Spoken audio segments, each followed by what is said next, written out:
एक बार की बात है, एक आदमी अपने गांव में घूमने के लिए चल पड़ा। चलते चलते वह गांव में पहुंच गया। गांव घूमते घूमते वह जंगल की ओर चला गया। जंगल से लौटते हुए उसे रात हो गई। रात के अंधेरे में एक चुड़ैल उसके सामने आकर खड़ी हो गई और बोली, हाँ हाँ, तुम मेरे जाल में फंस गए हो। तब आदमी बोला, मुझे माफ कर दो, मुझसे गलती हो गई, मैं गलती से इस जंगल में आ गया। चुड़ैल बोली, तुम मेरे जंगल में आए हो, मैं तुम्हें माफ नहीं करूंगी, तुम अब मेरे शिकार हो, तुम अब मेरे शिकार हो। और इतना कहकर चुड़ैल ने आदमी को मार डाला। अगले दिन गांव वाले तांत्रिक बाबा को लेकर जंगल आए। तांत्रिक बाबा ने चुड़ैल को कैद कर लिया। नरमुंड भी रखा होता है।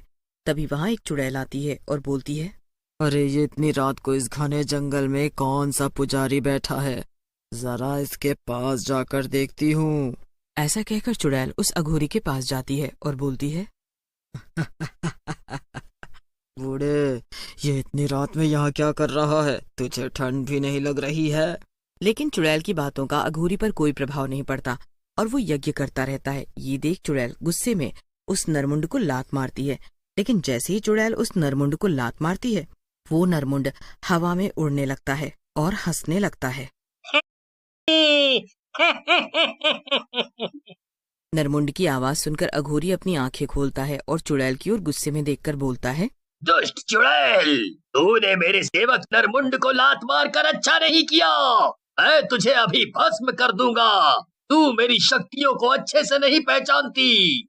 ऐसा कहकर अघोरी आंखें बंद कर अपने हाथ में राख लेता है और मंत्र पढ़ते हुए चुड़ैल की तरफ फेंकता है। चुड़ैल के चारों तरफ आग जलने लगती है। ये सब देखकर चुड़ैल घबरा जाती है और बोलती है, अरे मुझे माफ कर दे अघोरी, मैंने तेरी शक्तियों को कम समझा, हाँ मुझे माफ कर दे।